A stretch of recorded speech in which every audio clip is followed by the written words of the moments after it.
Ya Allah, Robi.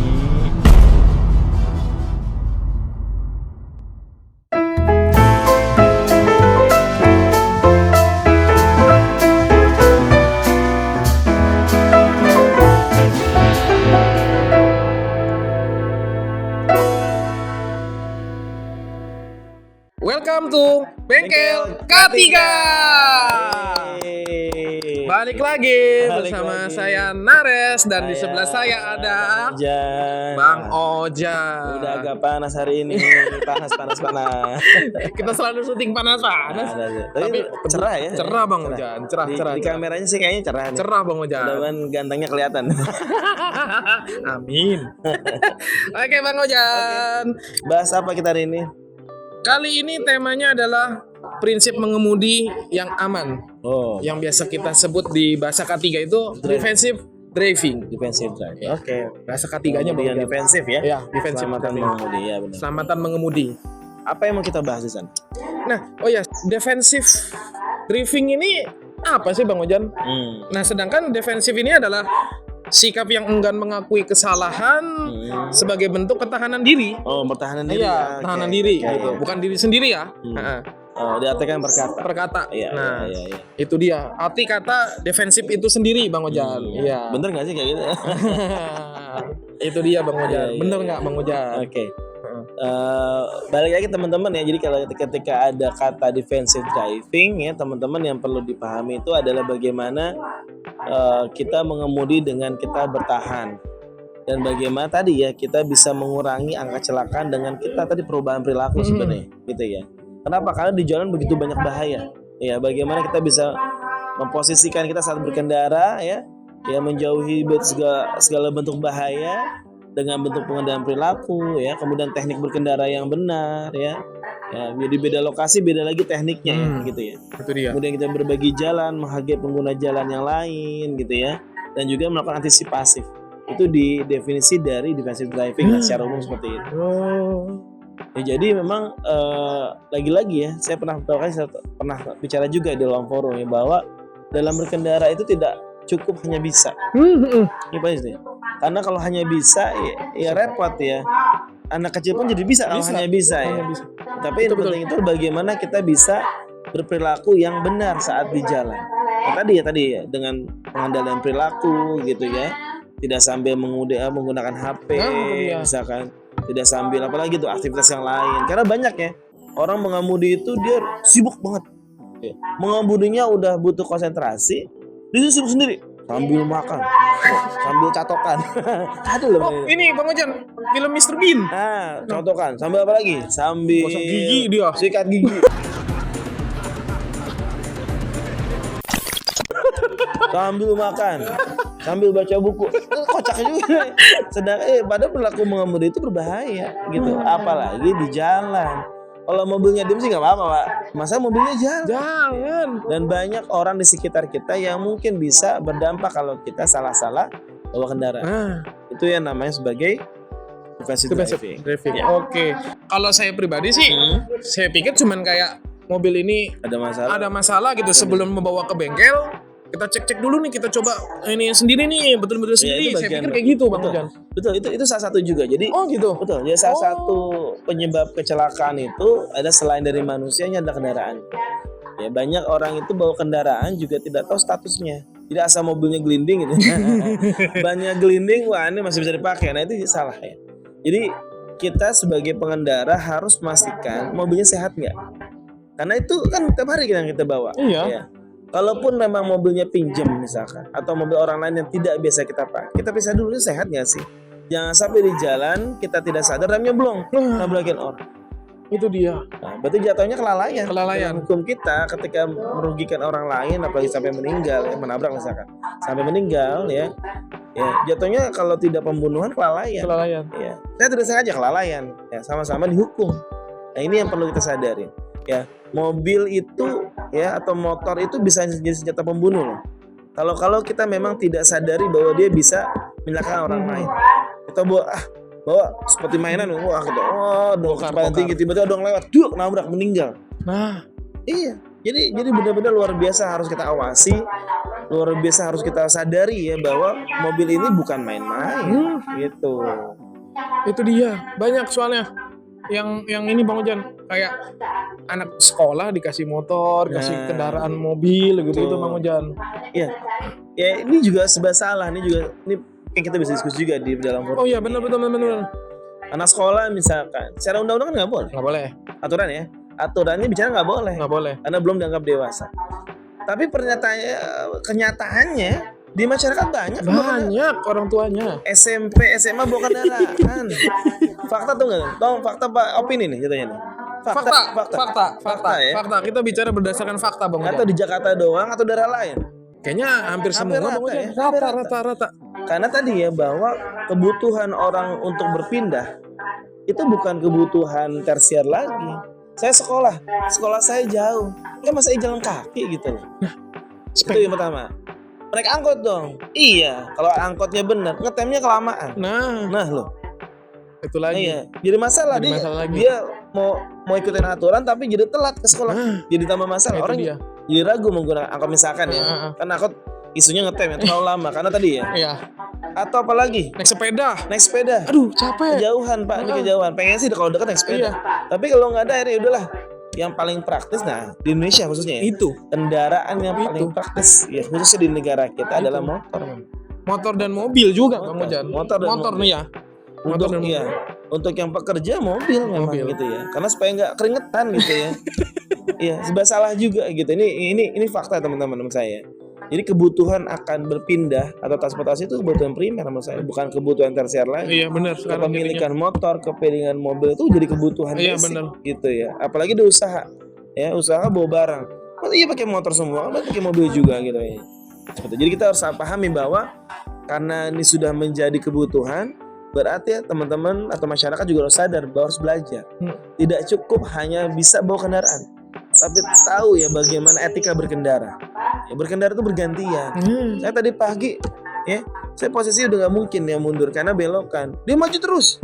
Nggak bisa Pak. Ya alasannya nggak, masa kita mundur di belokan nggak susah, nggak mungkin gitu ya. Ya ada orang depan parkir biasa saja. Ya ini parkir juga diajarin teman-teman ya. Parkir juga ada aturannya. Nggak ada parkir ngalangin jalan orang, nggak boleh gitu ya. Ini kenapa terjadi? Karena tadi bawa kendaraan atau menggunakan kendaraan hanya bisa balik lagi hanya bisa ya, padahal ada etika namanya berkendara, etika ya, aturan berkendara, etika berkendara kayak gitu ya. Bukannya sering banyak kasus ya bawa mobil bisa kemudian dia parkir di depan rumah orang. Oh iya, orangnya nggak bisa keluar. Itu sering itu iya itu sering itu.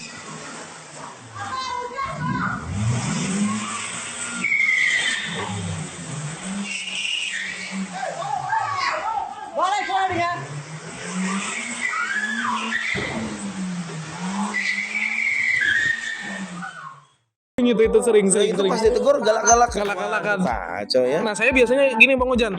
Saya tulis tuh pakai kertas, saya gedein, saya tempel di kaca. Gitu saya. Tapi kan kita mau keluar, jadi iya, susah Bang Ojan. Menyusahkan orang lain. Ini bagian dari tadi. Apa yang harus kita jalani selama kita bawa kendaraan? Itu dia. Nah, punya garasi, punya mobil tapi nggak punya garasi, gimana tuh Bang Ojan? Ini juga kasus kemarin juga banyak ya. Punya mobil nggak punya garasi. Ya. Akibatnya apa? Akhirnya menggunakan jalan umum. Jalan umum jadi terhambat. Itu kan jadi masalah juga. Belum lagi rumahnya di gang-gang nih Bang Ojan. Nah, ini juga pikirin gitu ya. Memang harus cari tempat parkir yang proper. Ya. Benar. Berbayar Pak, resikonya punya kendaraan yang siap untuk ada biaya tambahan. Nah itu dia. Nah kalau nggak, yang lucu lagi adalah parkir nggak punya parkiran, parkir di rumah orang gitu ya, mobilnya lecet dia komplain. Komplain. Ya namanya parkir di jalan siap mobilnya lecet.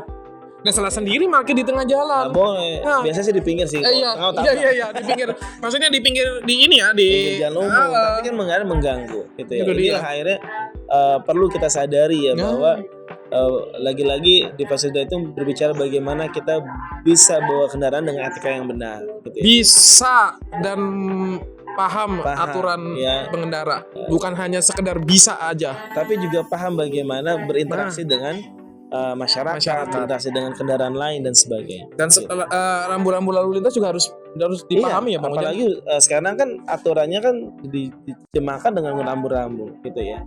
Jadi jangan sampai kita bisa berkendara tapi nggak tahu rambu maksudnya apa. Itu dia. Iya, karena tidak mungkin ada polisi, masa setiap jalan ada polisi nongkrongnya juga repot ya. Polisi juga keterbatasan. Iya dong. Maka diwakili satu dengan rambu gitu ya. Untuk kasih tahu mana yang boleh, mana yang tidak boleh. Itu dia. Gitu. Rambu juga harus pelajari. Iya. Ya Bang Ojan ya. Termasuk ini Mas Nares, bagaimana kita memastikan kendaraan kita sehat.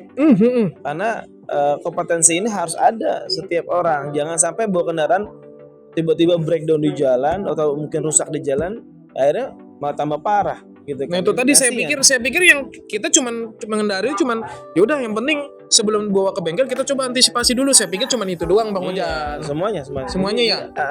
Yang memang tadi ya, kenapa sih ini perlu dipelajari ya di Sevra yang diajarkan ya? Karena tadi ya bahwa kendaraan yang sementara ini kan masih manual ya. Walaupun di beberapa negara sudah ada namanya otonom ya, otonom car, mobil yang benar bergerak sendiri. Oh iya.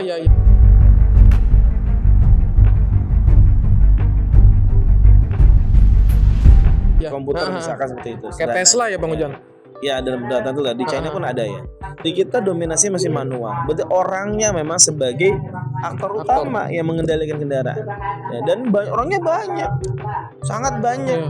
Ya. Atau kalau mungkin saya pernah riset juga kecil-kecilan ya di kalangan driver. Sebenarnya masalahnya apa sih kalau orang kecelakaan? Sebenarnya fatigue, kelelahan. Dan untuk para driver nih, supir kantor misalkan dia ditugas sebagai supir ya, yang berangkatnya jam 4 di jalan. Karena jam 5 harus jemput. Sampai rumah itu sampai balik lagi kantor jam 8, jam 9. Sampai rumah jam 10. Jadi memang istirahatnya capek gitu ya. Ada yang kayak gitu ya. Iya. Walaupun pasti ada variasi ya setiap perusahaannya, tapi intinya memang isunya adalah fatigue ya. Makanya di kami diajarkan, di Sevra diajarkan bagaimana Anda bisa mengatur waktu untuk istirahat. Gitu ya. Jadi jangan sampai ketika Anda jam kerja harus berkendara bawa klien atau bawa pimpinan ya, bawa user, itu Anda kelelahan karena Anda tidak bisa bagi waktu untuk istirahat gitu. Ya, kan kita tidak mungkin dari jam 8 pagi sampai jam 5 bawa nggak mungkin gitu ya. Coba keluar kota ya gitu ya. Jadi ada istirahatnya. Waktu saya istirahat ya. Ketika dia bekerja sehingga dia tidak menjadi penyebab dari kecelakaan itu sendiri seperti itu.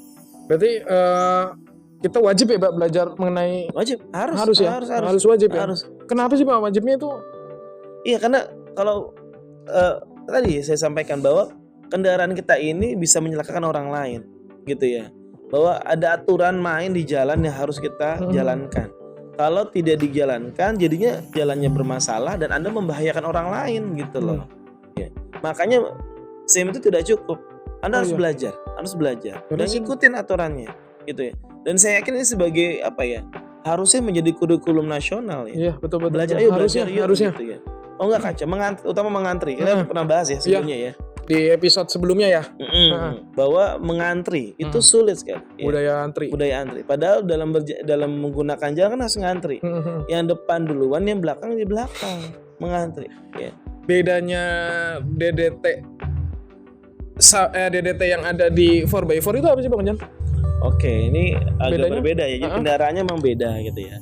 4x4 pun memang digunakan untuk kendaraan yang jalannya tidak normal gitu ya. Jalannya baik berbatu ya, berlumpur atau mungkin biasanya kita nyebutnya sih jalan-jalan untuk pertambangan memang digunakan atau mungkin daerah-daerah pedesaan ya.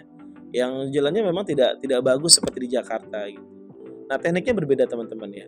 Ini benar. Jadi dengan kondisi jalan yang sebegitu bahayanya ya, segitu jeleknya mungkin tanda kutip lah ya karena tidak di manage demikian rupa. Jadi isu mengenai berbahayanya berbeda.